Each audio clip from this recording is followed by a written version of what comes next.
ক্ষমতাচ্যুত হওয়ার প্রায় 2 বছর পর প্রথমবারের মতো প্রকাশ্যে আসছেন বাংলাদেশের সাবেক প্রধানমন্ত্রী শেখ হাসিনা। আগামী 5 আগস্ট ভারতের নয়াদিল্লিতে foreign correspondents club of south এশিয়ার আয়োজিত এক ভার্চুয়াল অনুষ্ঠানে তিনি ভবিষ্যৎ রাজনৈতিক পরিকল্পনা এবং বাংলাদেশে ফেরার সম্ভাব্য পরিকল্পনা নিয়ে কথা বলবেন বলে জানিয়েছে ভারতীয় সংবাদ মাধ্যম ইন্ডিয়া টুডে। এই ঘোষণাকে ঘিরে এখন নতুন করে রাজনৈতিক অঙ্গনে শুরু হয়েছে আলোচনা। প্রতিবেদনে জানানো হয় 5 আগস্ট সন্ধ্যা 6টা থেকে 7:30 পর্যন্ত নয়াদিল্লির স্যার মার্ক টালি অডিটোরিয়ামে মূল সংবাদ সম্মেলনের আয়োজন করা হয়েছে। একই সঙ্গে এফসিসি সাউথ এশিয়ার সামাজিক যোগাযোগ মাধ্যম প্ল্যাটফর্মে এটি সরাসরি সম্প্রচার করা হবে, যার ফলে বাংলাদেশ সহ বিশ্বজুড়ে অনুষ্ঠানটি অনুসরণের সুযোগ থাকবে। 2024 সালের 5 আগস্ট ছাত্র জনতার আন্দোলন ও গণ অভ্যুত্থানের মুখে দেশ ছেড়ে ভারতে আশ্রয় নেয়ার পর এটি হতে যাচ্ছে তার প্রথম বড় ধরনের প্রকাশ্য উপস্থিতি। 2024 সালের 5 আগস্ট কোটা সংস্কার আন্দোলনকে কেন্দ্র করে গড়ে ওঠা গণ অভ্যুত্থানের মুখে শেখ হাসিনা দেশ ছেড়ে ভারতে যান। এরপর প্রায় 2 বছর তিনি কোনো আনুষ্ঠানিক সংবাদ সম্মেলন বা প্রকাশ্য গণমাধ্যমের অনুষ্ঠানে অংশ নেননি। তাই আসন্ন এই বক্তব্যকে ক্ষমতা ছাড়ার পর তার প্রথম গুরুত্বপূর্ণ প্রকাশ্য উপস্থিতি হিসেবে দেখা হচ্ছে।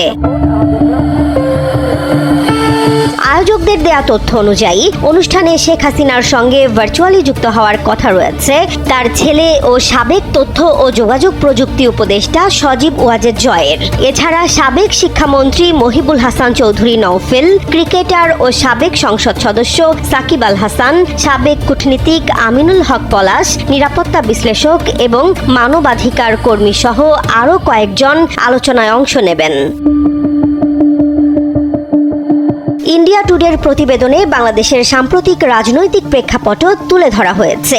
সেখানে বলা হয়েছে 2024 সালের রাজনৈতিক পট পরিবর্তনের পর অন্তর্বর্তী সরকারের দায়িত্ব শেষ হয় 2026 সালের নির্বাচনের মাধ্যমে।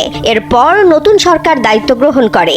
একই সময়ে সাবেক আওয়ামী লীগ সরকারের বিভিন্ন নেতার বিরুদ্ধে আইনি কার্যক্রম চলমান রয়েছে এবং বিচারিক প্রক্রিয়া শেষ না হওয়া পর্যন্ত আওয়ামী লীগের রাজনৈতিক কর্মকাণ্ড নিষিদ্ধ রয়েছে বলেও প্রতিবেদনে উল্লেখ করা হয়েছে।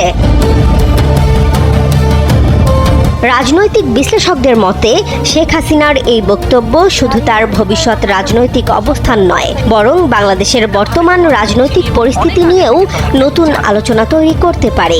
বিশেষ করে তিনি দেশে ফেরা, দলীয় রাজনীতি এবং ভবিষ্যৎ কৌশল নিয়ে কী বার্তা দেয় সেটি এখন সবার নজরে।